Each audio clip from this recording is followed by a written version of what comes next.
Hey guys, if you're anything like me, you read the directions to installing these Oxford Griffs, and they're a little light on where to run the cables and stuff like that, but this is my thoughts on how I went about doing it in a non-commercial environment. I think it's pretty easy to start, obviously unhook your battery and get the right tools. In my case, some files, real aggressive file. I need an impact driver because to take my handlebars off, I need to undo this bolt. When I remove these things, this one here came off and slid off by just kind of working one end, and then eventually it came loose. And this slides on nicely onto this CBX 500. The other side, however, was not so easy. You can see what they're talking about taking texturing off on the throttle grip, so I ended up having to cut mine. That's never a fun commitment. And at the end of the day, I'm going to take this stuff down with a file and see where I'm at, and then they talk about gluing it in place. I'm not going after this with a piece of with an angle grinder or something like that. It's just too easy to remove too much material, and doing something like this, I don't mind taking my time with it. Anyway, put the two grips out ready to go, and I'll show you where I end up putting this thing, and I'll give you a peek on how I end up running the wires down in there. Everybody's going to be different, but I think it would be really helpful if there's a video showing me how someone else did that. So here we go. Okay, didn't take long, although I ended up opting to use a pocket knife to shave a little bit of that tough edge off instead of just grinding it off with this. But the file ended up being important, and don't forget these Pittsburgh small files are super easy, and they're diamonds, so you end up using them for anything and everything. They're cheap over at Harbor Freight. But I got that first layer down enough that I can actually get that on, and it looks like I'd hoped to not have to take these off, but looks like, probably like the directions say, that's necessary. This is going to be an interesting call. You might end up pulling out something commercial to get that off. We'll see how I end up doing here. Be aware this plastic is interesting, the PVC on it, if whatever you want to call it, someone will correct me.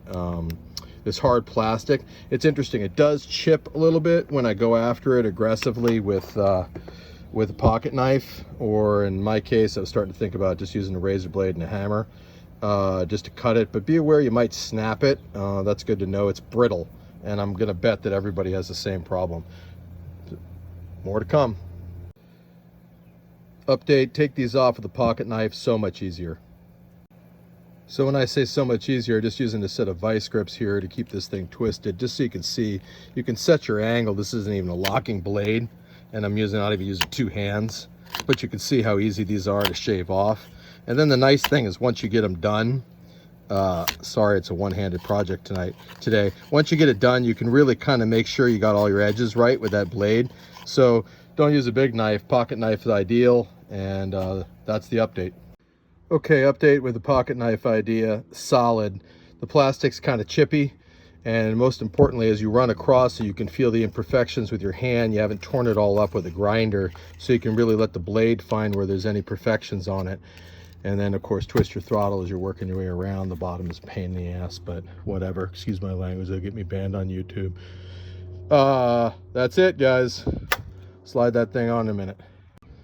Update on the pocket knife idea, did not take long, and once you get the first couple off and you get your rhythm going, look at that.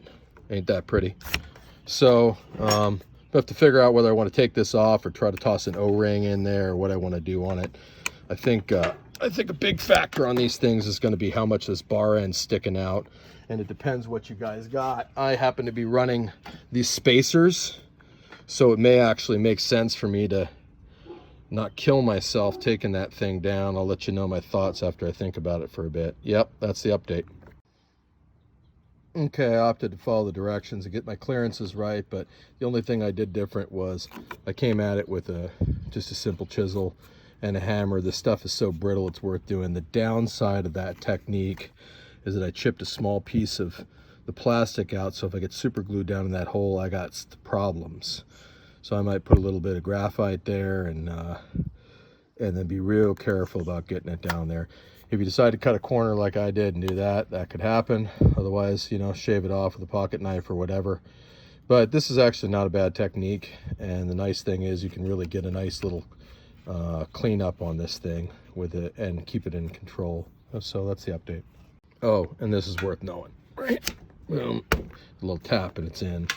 And it's got good clearance on it, so I like it. Now it's just a matter of being careful with my glue, and I think we're off and running.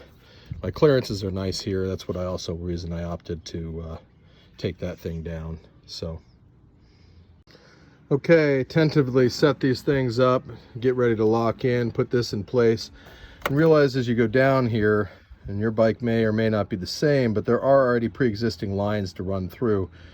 The big deal is whether or not you have to take the tank off, and whether or not how much of the fairing you have to take off. So I only ended up taking off this outer piece, which took a couple screws.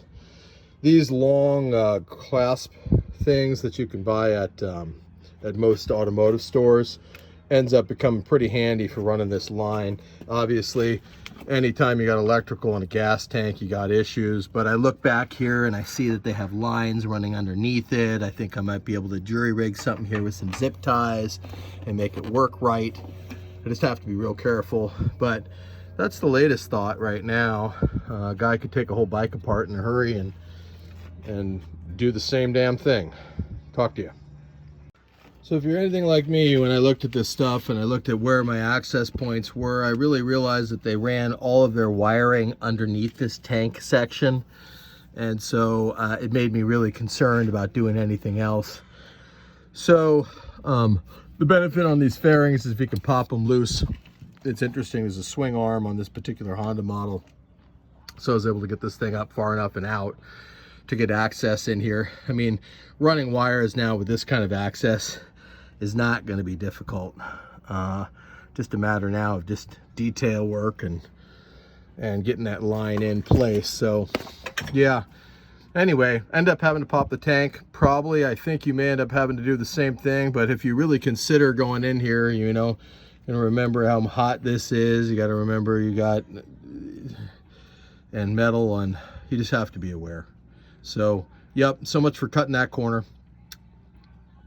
This is how I opted to do it. I'm sure a dialogue will happen, but I put enough cable here so I can make sure I can always check that switch. Came in under here, picked up this frame, saw this pivot point, so left my wire loose. I'm probably going to leave these zip ties looser than I would normally cinch stuff up. You know, my buddies are all engineers. They spend all day staring at this thing. I'm more of a doer, but I try to remember that engineers are what build, you know, is a fine line.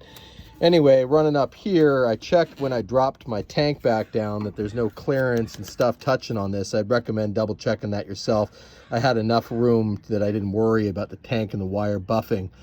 And then the rest of stuffing all of this wire, it's as much excess as you would think.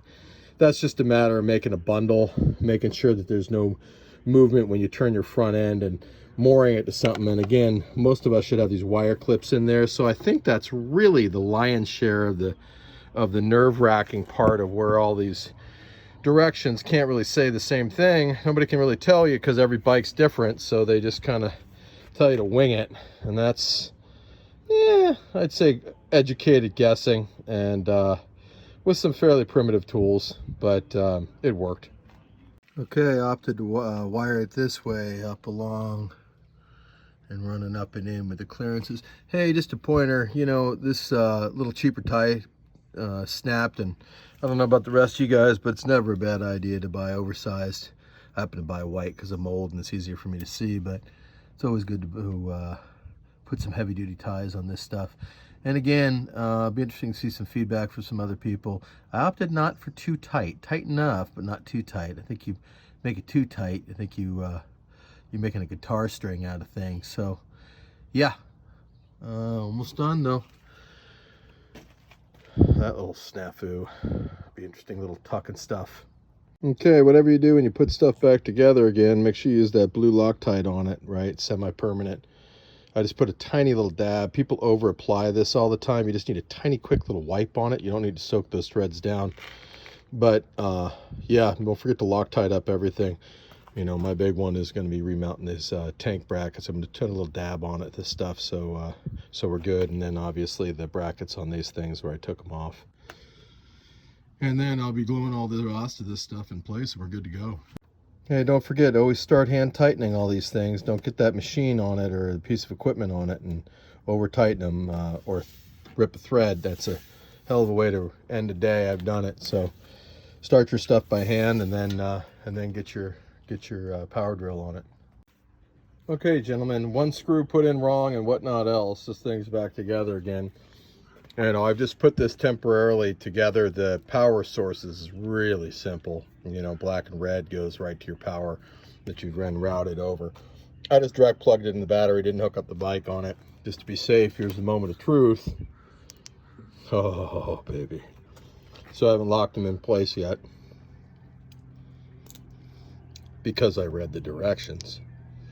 Oh, look at that. And that's warm. And that's warm. So I think that's about it. Rest it's all just tuck and go. And man, so excited, you guys. Look at that. There's this little power saver mode kicking on and off. I think something that crossed my mind was if my battery was low, this might throw off my little test this way without turning the bike on. Something to think about if you run into a problem and you're scratching your head. Could be your battery. Anyway, have a good one. Have fun. Okay, guys, the gluing part came on. I opted for down here on this one. That little goof I made over here, I just put a dab of a WD-40 on that spot so the glue won't take well. You actually don't need to soak this thing down. I think you probably get away with a good gob up here and sliding it down, but that's my opinion. That's got me a little squirrely, but other than that, you know, really just spend your time thinking about where you like this thing twisted. Otherwise, it's pretty much plug and chug. It's a little more time than I thought, but mainly because I got paranoid about running that wire. So take it easy, guys.